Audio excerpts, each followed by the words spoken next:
Now we're going to have a panel discussion. We love a panel on GB News, don't we? And I'm joined by former Labour advisor Matthew Laza and political correspondent for The Spectator, James Heale.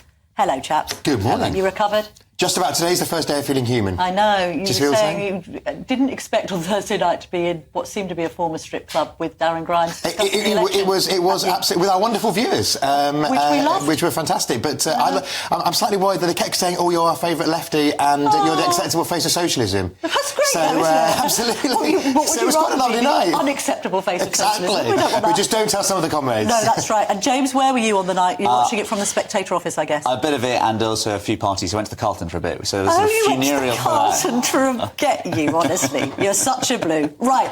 Now, let's talk in this first, because I'm going to have two panels with you. We're going to talk about Labour in this one, and then you're going to react to the Suella Braverman interview after we've done it a little bit later in the show. Let's just talk about this vote share issue.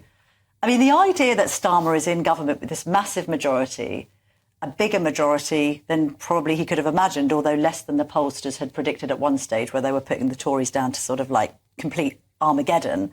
But it is weird, isn't it, Matthew, to have him in there on 34% share of the vote. More people voted for the Conservatives and Reform combined than voted for the Labour Party. And there he is with all of these seats. Yeah, I mean, it is an extraordinary example of the inadequacies of our electoral system, which, of course, Labour talks about when it's in opposition. There's been, inside the party, actually, there's been a big move towards support for fair votes, proportional representation over the last sort of decade. There used to be quite a lot of union opposition to it, and the unions have come round. So the conference does regularly pass motions in favour of changing the voting system. But they're never going to pass. I mean, the Labour government's quite happy with first past the post now. So are the Lib Dems, by the way. Yeah. They've changed their absolutely. They're overrepresented now, proportionately. Quite. But the thing is, I mean, Sunday morning we don't want to get bogged down in different electoral systems. But the one that we voted on, for those very few people who did vote in the referendum under the coalition, which is AV, which is when you keep the constituency and you number your choices, and until somebody gets over 50%. That might rear its head again, because that would, because of course, what you'd have seen this week is quite a lot of seats where Lib Dems and the Greens, because Labour will be conscious of the threat to its left as well as the threat to its right, where those voters would have transferred to Labour, and Labour would have, you keep the seats that you won, where Labour got 31 and the Greens got 11, sort of thing, in lots of those seats in the home counties, which has now got Labour MPs. Wish for, because like the Greens, if they got PR, I think would be left with like 40, 50 seats or something, which would be a threat to the Labour Party. I mean, this is the big story for me of the night, which is actually the sort of death of the old two-party, three-party system. In 1997, the Tories, the Lib Dems, Labour together got more than 90% of the vote. This time they got less than 70% of the vote. Yeah. Labour and the Conservatives just got 57% of the vote together. And what we're seeing is these smaller parties, these independents, the Greens as well, really sort of nibbling into Labour's left flank, while there's sort of Reform coming up on the right as well. So I think that's going to be really interesting, these debates around proportional representation. For now, we've kind of got first past the post, which is sort of preserve the two main parties' dominance. But I think if there was any move to an AV system, that might change. And also, of course, Reform got finished second in 94 constituencies. A lot of them in the north of England. There's a whole sort of belt in the north of England where there's, I think, 20 seats next to each other, where the Reform came second, including Yvette Cooper's seat. I mean, I wrote on Saturday in my column for The Telegraph that, it wasn't guaranteed. This whole idea of 10 years of Labour, when you've only got a 34% vote share, I think is a fallacy. I mean, he may do very well. He may steady the ship. He may be quite centrist. We've got the kind of influence of Blair clearly in the background, which is probably no bad thing if you're a righty, thinking that it's not going to go, fully Corbynista again. But at the same time, it's difficult, isn't it? Because we know who they won't tax, for instance, because they've said that, working people. They haven't said who they will. Rachel Reeves is going to be in a bit of a fiscal straitjacket. I mean, I can't understand this, Matthew. Can you try and explain how are they going to fund their spending pledges if they're not going to put tax up, at least on working people, and she's going to stick to these very strict borrowing rules because they want to look as if they're economically competent? We had the Steve Baker intervention where he was saying after he lost his seat in Wickham, she's going to have to reintroduce austerity. I mean, do you understand that argument? Is there something in that? Well, there is something in there, because we've seen over the last 24 hours the appointment of these blasts from the past, with Alan Milburn, job to be confirmed on the NHS, Jackie Smith and Douglas Alexander.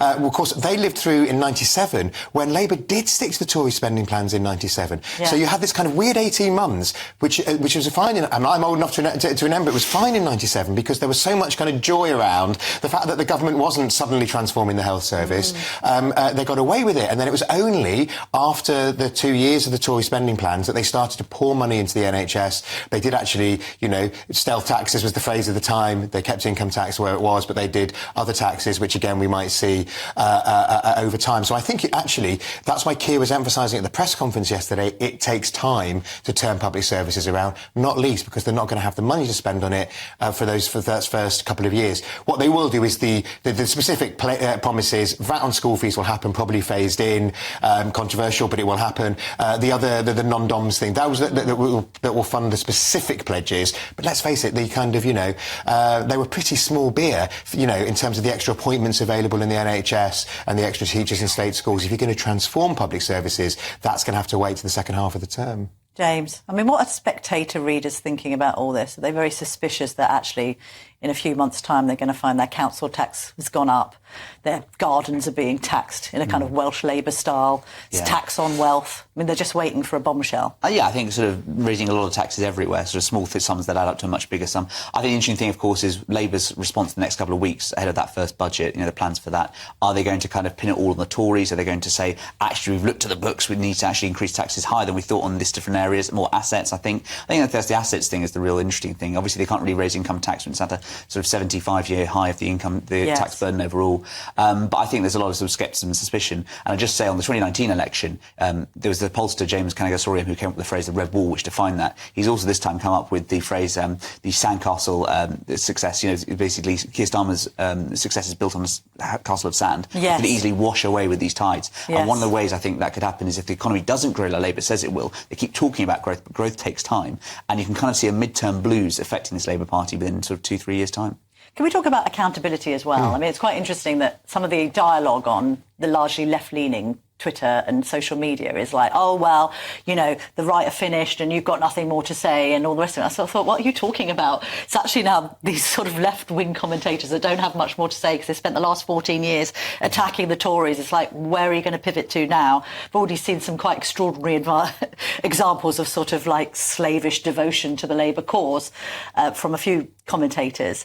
And what's interesting is we don't know why Jonathan Reynolds has pulled out of the interview that he was due to do with us today. We also don't know why Chopper, the political editor, Chris Hope, was not invited to ask a question at the press conference yesterday. I mean, you've got a Prime Minister on one hand who said, well, we are here to represent everyone, including those who didn't vote for us, which I thought, well, that's a good thing because 2/3 of the public didn't, almost. But at the same time, I mean, are we now going to see this mass snubbing of GB News because Labour only want to speak to people that agree with them all the time? I think it's more cock-up than conspiracy, particularly with yesterday with not calling Chopper.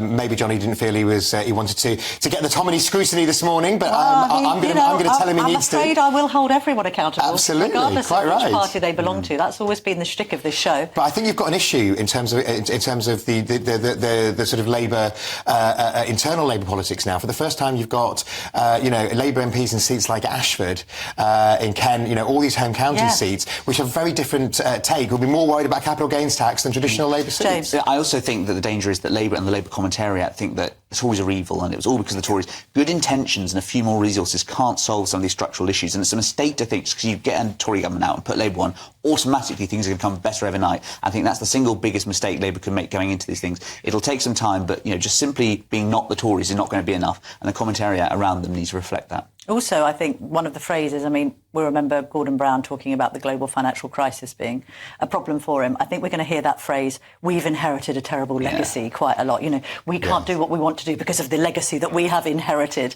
and therefore that might be indeed the dialogue. How many years can they get away with that? That'll be the question. I don't know, but there's always a slow, it's like long-term economic plan. I mean, you say it often enough, the public start to believe it.